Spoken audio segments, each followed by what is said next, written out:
Eva and Antonella about what they're doing very much so in the area of the Union Civil Protection Knowledge Networking Initiative. Eva, as you can see, works for DG ECHO and has got a background very much to do with the Bavarian Ministry of State of Interior, and she's working very much with Antonella, who has been driving this initiative very much so. So I'm going to give the floor now to Eva straight away. Thank you, Eva. Hello, thank you for the introduction and welcome to everybody. I hope you can hear me. I think we can directly jump into slide 3. So the next slide, please. I'm not sure if all of you are familiar with the Union Civil Protection Knowledge, Civil Protection Mechanism, so allow me to start with some comments on this. Article 196 of the Treaty on the Functioning of the European Union states that the European Union shall encourage cooperation between member states in order to improve the effectiveness for preventing and protecting against natural or man-made disasters. And this general mandate for civil protection at European level is materialized by decision number 1313, 2013 EU on a Union Civil Protection Mechanism. And this decision is setting out the objectives, parameters, and limits of our work in the Commission. The overall objective of the UCPM is to strengthen cooperation between the European Union and its member states, and to facilitate coordination in the field of civil protection in order to improve the joint prevention, preparedness, and response to disasters. Whilst recognizing the primary responsibility of the member states, the UCPM aims to promote solidarity and support and complement member states' efforts in order to create added value for the European Union as a whole. And as you can see from the right side of the slide, the UCPM involves at the moment all 27 EU member states and 6 participating states, namely Iceland, Norway, Serbia, North Macedonia, Montenegro, and Turkey. And with the goal to enhance both the protection of European citizens from disasters and the management of emerging risks, the UCPM was revised and reinforced in 2019. And this revision established a new reserve of capacities, the so-called RescEU. And RescEU reserve is designed as a safety net against simultaneous, complex, and large-scale emergencies that may overwhelm national response capacities, as well as the Union, and it also established the Union Civil Protection Knowledge Network.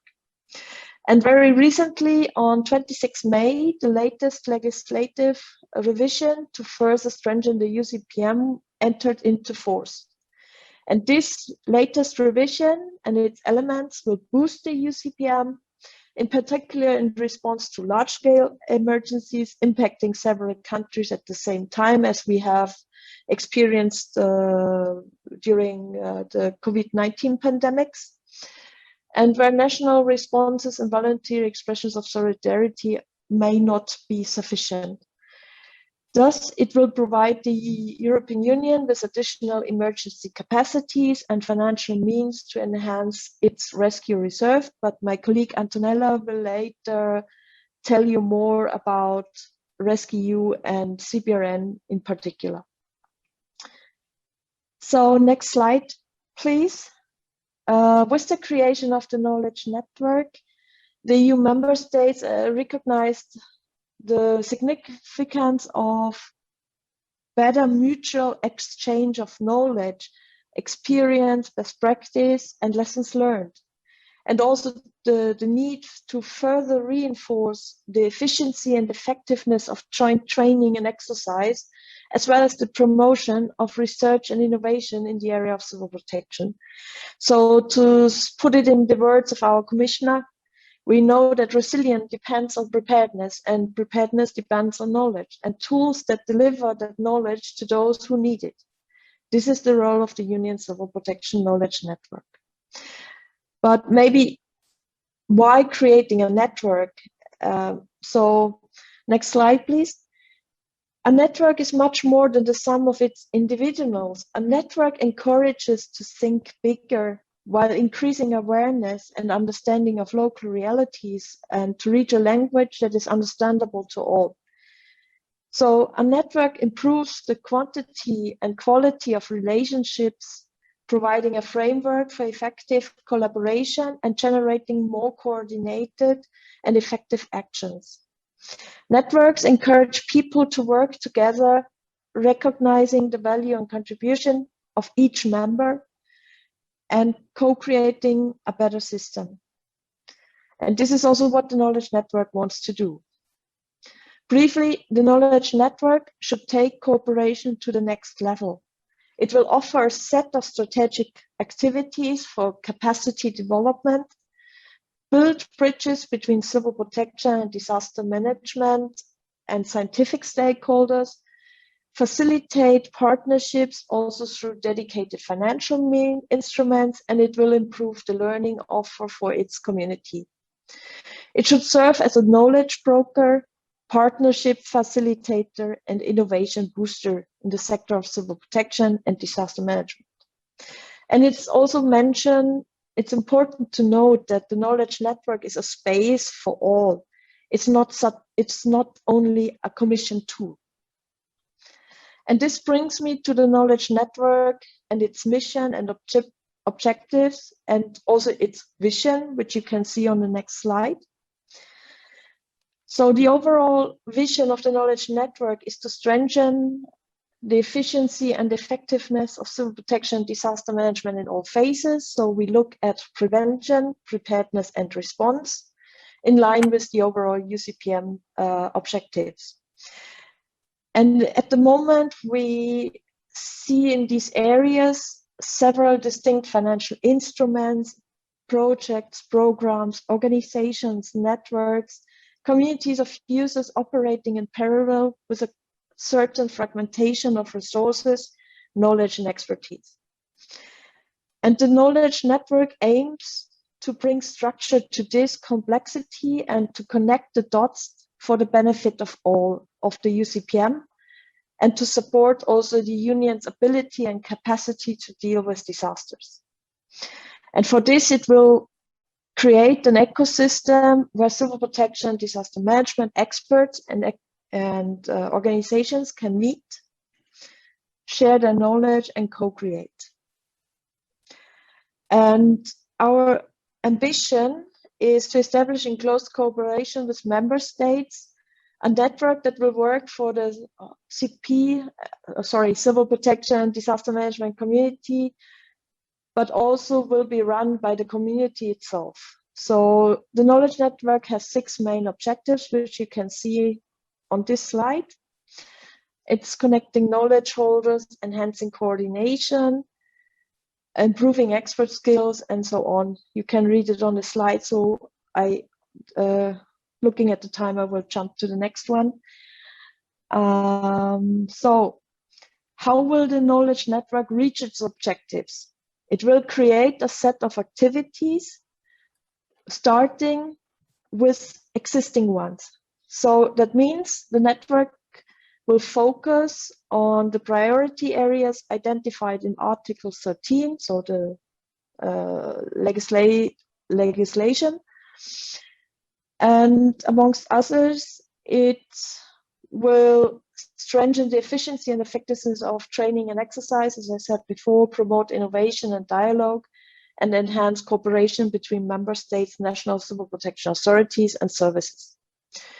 So, as I said, the network will initially implement well-known and successful existing activities. You might know the UCPM training and exercise program, like the MODEX exercises.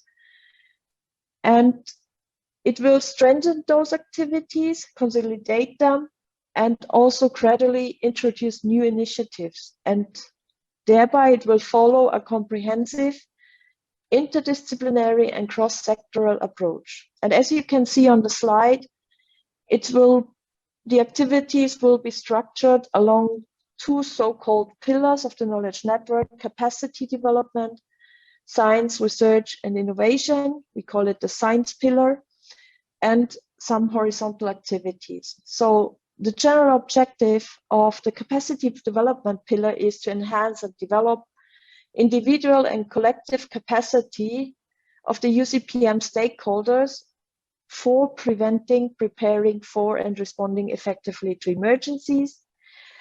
The general objective of the science pillar is to bring together and foster a network-based exchange between scientists, practitioners, and decision makers to work together across organizational, spatial, and disciplinary boundaries, and to better apply scientific knowledge to disaster risk management. A set of horizontal network-wide activities will supplement the just described activities. They will link the pillars and ensure coherence and synergies across the network. For example, the communication and community tools to support the knowledge network members to collaborate, connect, share, and grow together are shown at the next slide. It shows how the knowledge network will support the different strands of the community work and its members. So it will do so by convening, curating, and sharing. So it will create a space for community members, groups, and individuals, projects to come together, to interact, to answer questions, to share lessons learned and good practices, and to solve problems also together. And in this way, it will also build a community. It will amplify knowledge, information. In other words, the knowledge network will help disseminate and understand important but little known information through a bottom-up communication and information sharing. And it will also help learn and facilitate learning. And it will, as I said before, drive innovation and improvement by creating a safe space where community members can share their feedback and ideas. Next slide, please.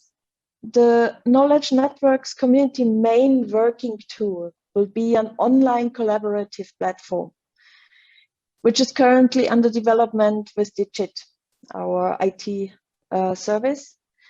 And based on an in-depth research of user needs of the civil protection and disaster management community,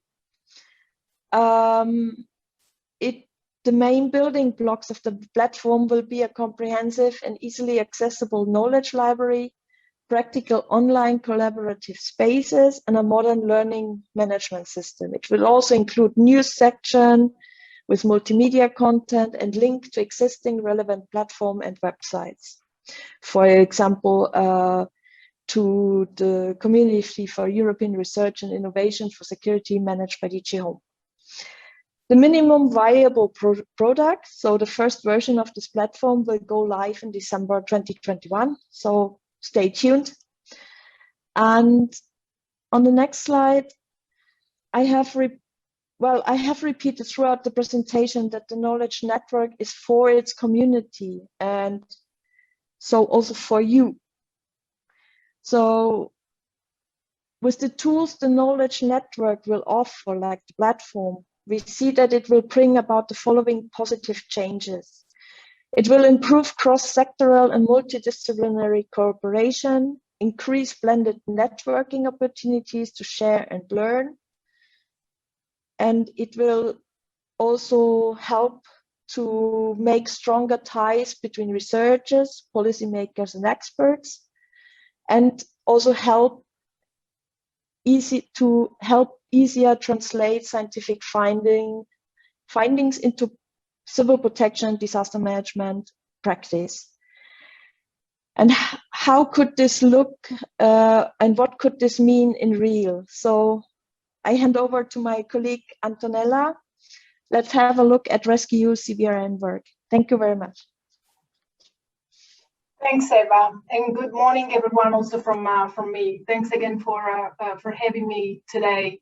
I think it's been 1 year or so when Tom, Patricia, myself and colleagues touched base, and then so you know that we have been working on interoperability for quite some time ourselves, and you know also that we totally see the importance of the work that you are doing, and actually we look forward to benefiting from it.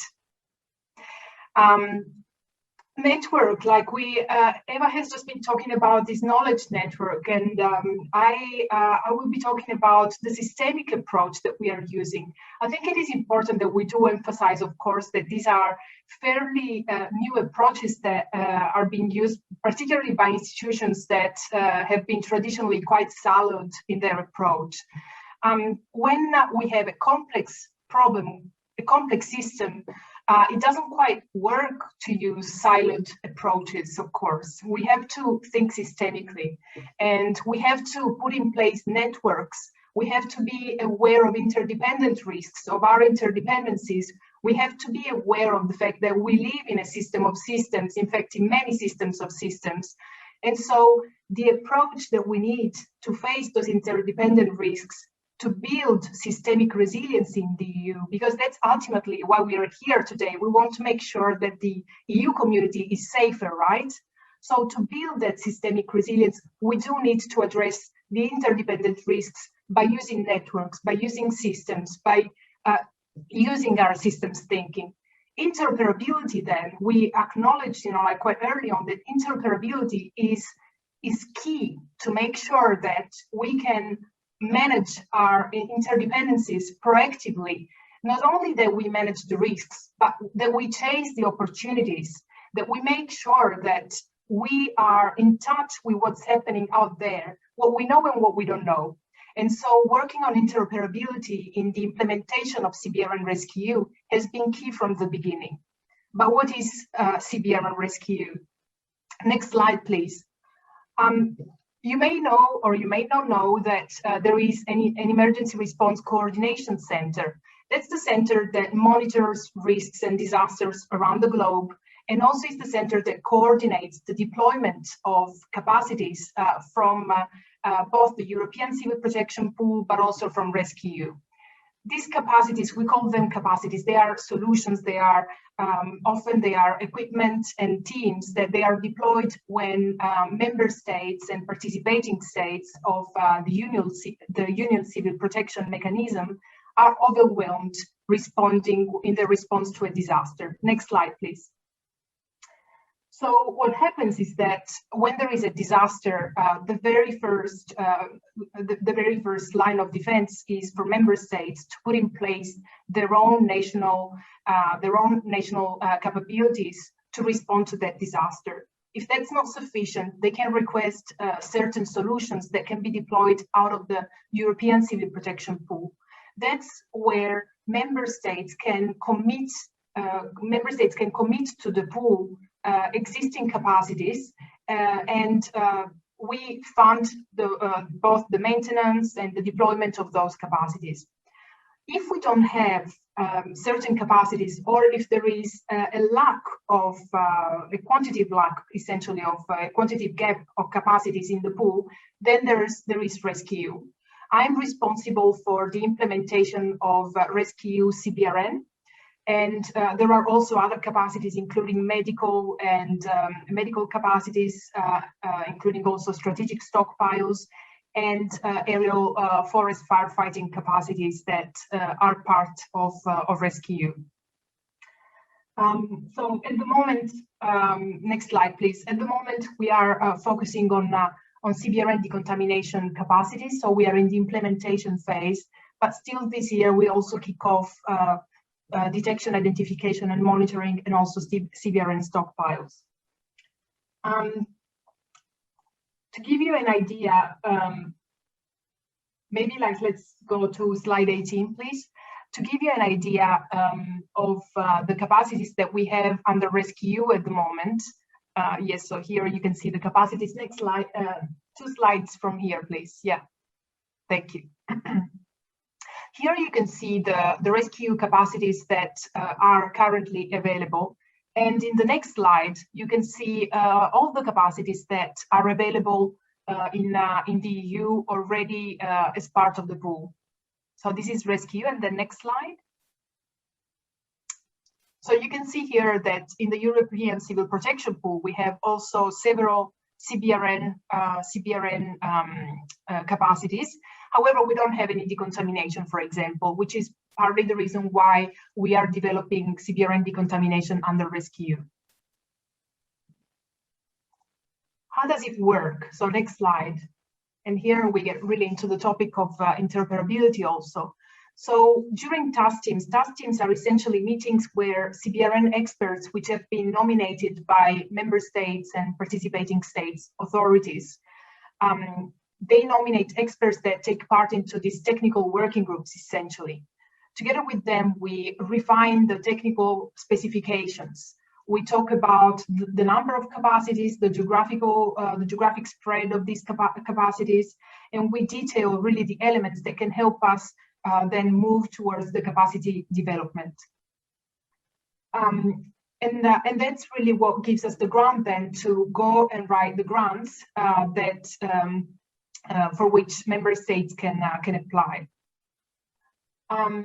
In the next slide, please. In terms of the approach, we are using, as I was saying before, a systemic approach. And Tom, I'm just wondering whether I had time until 35 or until 40. Continue. Sorry, I suggest you continue on, Antonella. Do you mind, please? I think it's excellent what you're doing at the moment. Please proceed. Okay, no worries. Thanks.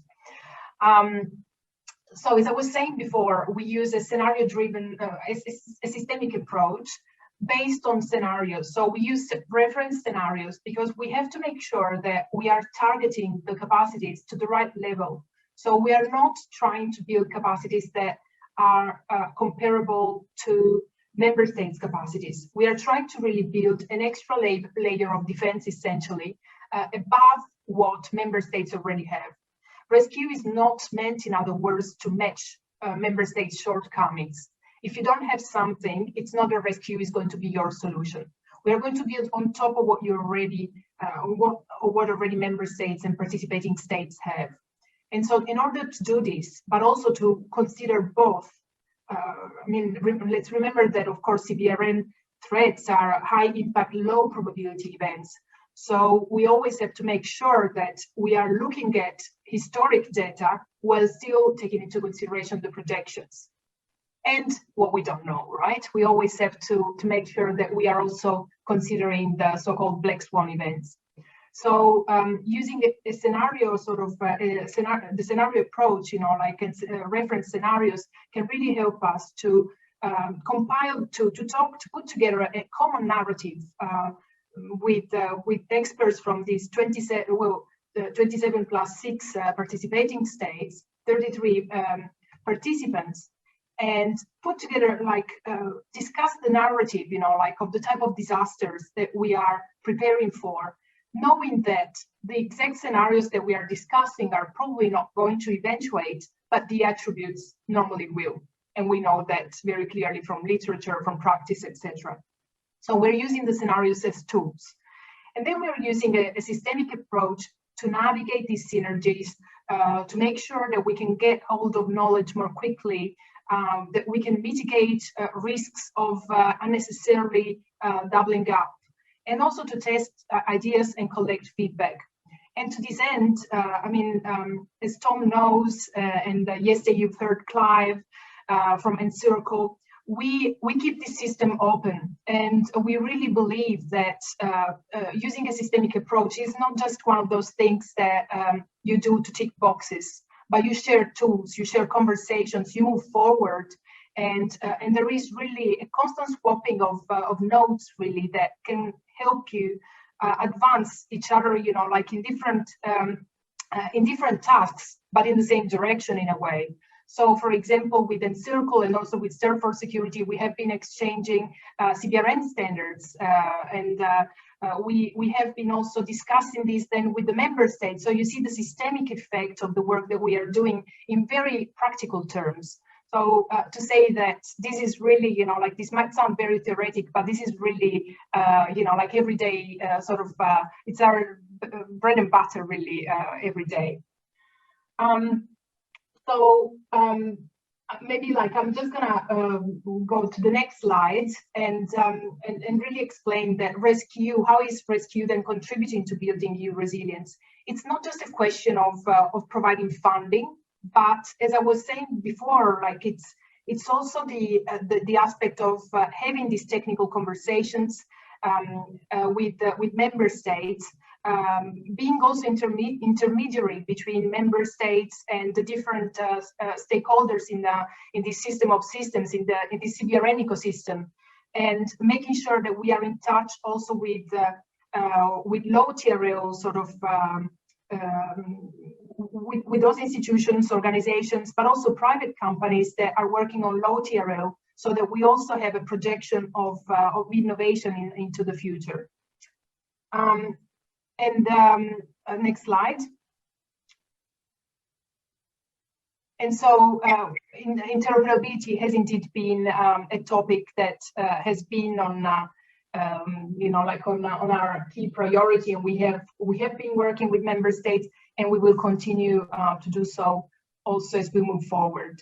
Just as a side note, you know, you've heard about the strategy.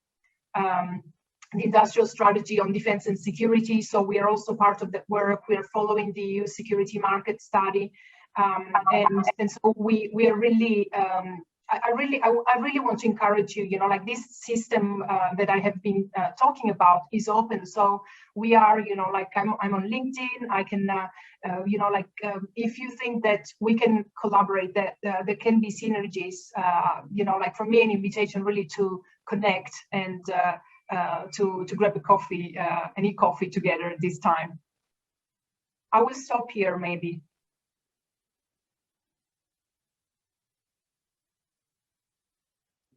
I really appreciate the conversation, the discussion you've had with Eva. It's been quite enlightening. I've learned quite a lot, and I echo many of the things that you said. It's been a pleasure working with you over the past few months, because the importance of engagement, I cannot stress enough. The importance of openness cannot be stressed enough. And interoperability, without question, are critical parts of putting anything forward as we move into a world that's beyond today, and who knows what's there. So you're lucky into it. I really appreciate what you've told us today. I think many of the audience who will also find it quite enjoyable. So thank you very much, Antonella, and without question, we will be in contact with you going forward beyond today. So well done, you two. Thank you very much for joining us today. It's been a total pleasure listening to the direction you're taking, because I definitely would like, on behalf, I think, of everybody, say we've learned an awful lot today. So I'm going to just stop this at the moment. We're going to go to the Q&A session, which I think Antonella and Eva would like to get some feedback on. Can we just share it now, please? Okay, we have two questions today, from Antonella and Eva, and we'll take a little bit longer just to answer these, but they're very important. Based on what you've heard today, to what extent would the knowledge network be beneficial for you? It's the first question. We take that now. You see you have 5 options there as well. So that's welcome. Antonella, Eva, you cannot reply to that, so you're out of this one, I'm sorry to say. Okay, we go to the second question, and here we're looking at some more important news. So the knowledge network aims to reduce fragmentation and create, manage, and share knowledge in the effective, coordinated, and sustainable way. To what extent do you agree with this statement? Again, this is based on what Eva and Antonella have told us today, and as I can almost anticipate what we have. Presently on the attending at the moment, we have 68 participants. So let's do a check and see where we are now. Can we just check where we are with the questions and replies for session 7, please?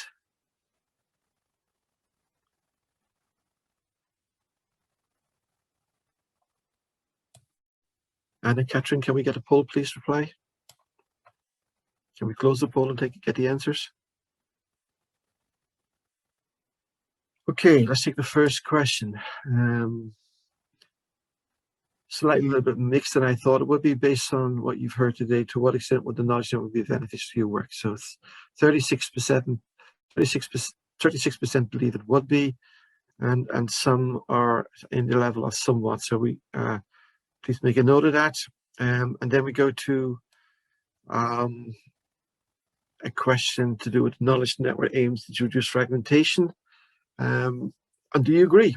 And it's more positive than negative. The agreement high level is 55% and slightly agrees 41%, but overall collectively as a unit, everybody's in agreement. So I think that gives you some feedback on that area as well that way. Okay, so again, I thank you again for that. We just close that now.